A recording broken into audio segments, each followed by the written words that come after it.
সিলেট। এখন শুনবেন স্থানীয় সংবাদ। আসসালামু আলাইকুম। সন্ধে ৭টা। বাংলাদেশ বেতার সিলেট সংবাদ পড়ছি নন্দিতা দত্ত।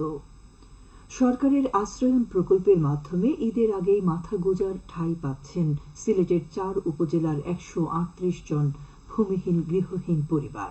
এরই ধারাবাহিকতায় আজ সকালে গণভবন থেকে প্রধানমন্ত্রী শেখ হাসিনা ভিডিও কনফারেন্সের মাধ্যমে সিলেট সহ সারা দেশে ভূমিহীন ও গৃহহীন পরিবারকে জমি ও ঘর হস্তান্তরের শুভ উদ্বোধন করেন। পাশাপাশি হবিগঞ্জ ও সুনামগঞ্জ জেলার সব উপজেলা সহ দেশের ৭০টি উপজেলা গৃহহীন ভূমিহীন মুক্ত হয়েছে। পঞ্চম পর্যায়ের দ্বিতীয় ধাপে সিলেটের ওসমানীনগর, বিশ্বনাথ, বিয়ানীবাজার ও গোয়াইনঘাটে ২ শতক জমি সহ পাকা ঘর প্রদান করা হবে। এর অংশ হিসেবে সিলেটের গোয়াইনঘাট উপজেলায় ৪০টি গৃহহীন পরিবারকে জমিসহ ঘর হস্তান্তর করা হয়েছে। উপজেলা পরিষদ হলরুমে তাদের হাতে জমির কাগজপত্র ও ঘরের চাবি হস্তান্তর করা হয়। এদিকে হবিগঞ্জের ২ উপজেলায় ১৩৭টি পরিবারকে ঈদের উপহার হিসেবে ঘর প্রদান করা হয়েছে। এর মধ্যে আজমেরীগঞ্জে ৬৬টি এবং চুনারুঘাটে ৭১টি ঘর প্রদান করা হয়।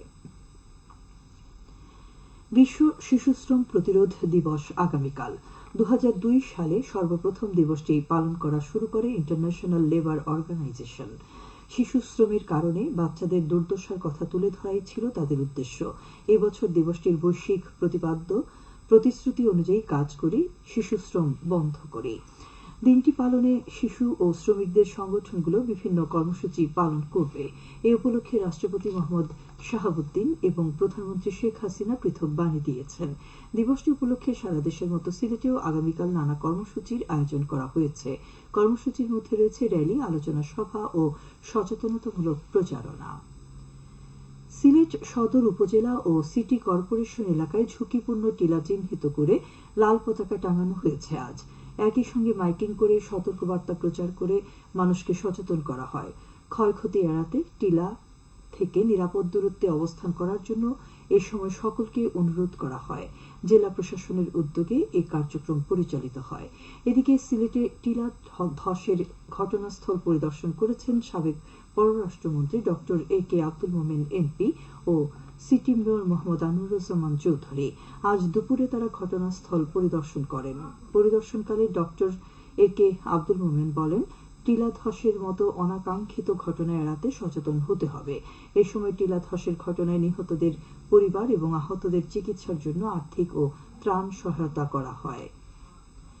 স্মার্ট বাংলাদেশ বিনির্মাণে আমাদের করণীয় শীর্ষক আলোচনা ও মতবিনিময় সভা অনুষ্ঠিত হয়েছে আজ সিলেটে।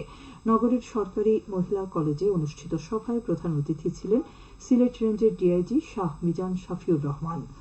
কলেজের অধ্যক্ষ নাজমিন ইসলাম চৌধুরীর সভাপতিত্বে বিশেষ অতিথি ছিলেন উপাধ্যক্ষ রোকসানা বেগম এবং শাহজালাল বিজ্ঞান ও প্রযুক্তি বিশ্ববিদ্যালয়ের লোক প্রশাসন বিভাগের সহযোগী অধ্যাপক চৌধুরী আবদুল্লাহ আল হুসাইনি।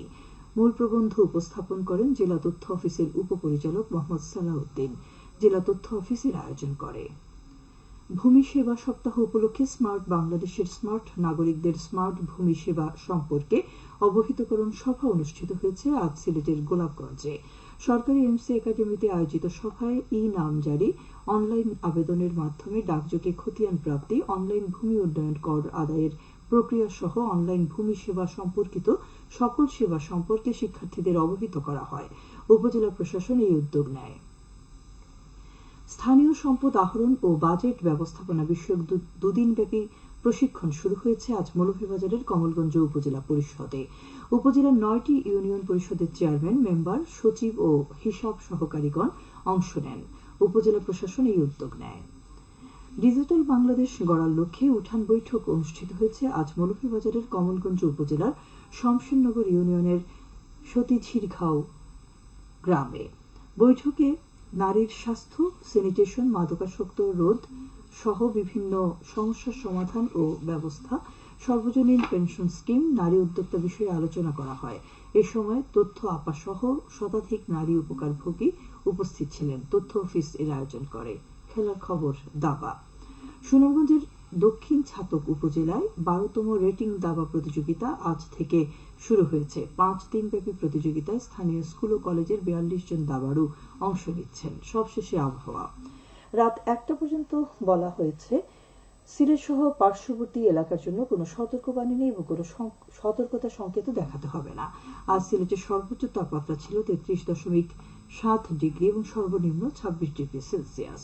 বাতাসের আর্দ্রতা ছিল সকালে 97 এবং সন্ধ্যায় 73%। আগামীকাল সিলেটে সূর্যোদয় হবে 5টা 2 মিনিটে এবং অস্ত যাবে 6টা 43 মিনিটে। সংবাদ শেষ হলো। পরবর্তী স্থানীয় সংবাদ প্রচারিত হবে আগামীকাল সকাল 8টা 10 মিনিটে।